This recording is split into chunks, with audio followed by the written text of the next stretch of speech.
Today's video feature is there such a thing as a healthy divorce? Now, I heard of this term recently watching some videos, I think on YouTube, and I really like that term because it is kind of contrarian, but it is also something that should be the ideal and the goal of everyone going through this terrible process.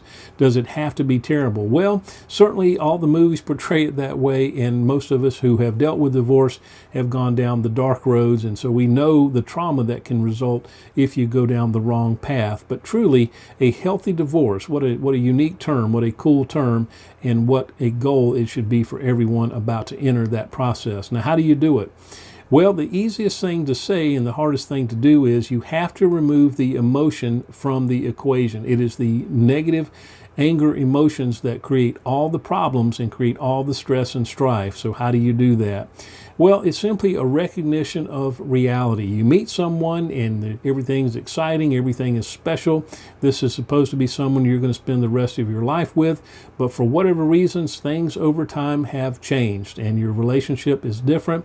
You don't feel the same way about the person. You may not dislike them or hate them, but you just don't love them anymore. Now, that is certainly sad, and the emotion that should predominate is the one of sadness and loss. Now, some folks will stray and go out and cheat on you, and that definitely creates anger issues.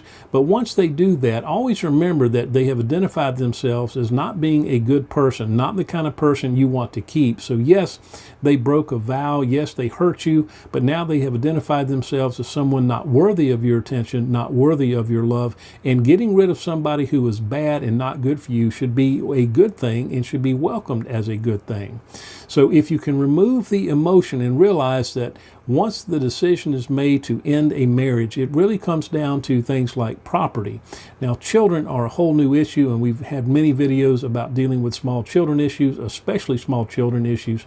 But if you don't have children, this is really just about divvying up goods, divvying up property, and moving on with your lives. So I certainly wish everyone who is about to enter this process or who is in the middle of this process the very best luck and the very best recovery as quickly as possible. So I do believe in the term healthy divorce. I do believe it is a goal that is worthy, and I do believe it is attainable. You just have to use discipline and realize that you will get through this and better days are ahead. I hope it helps.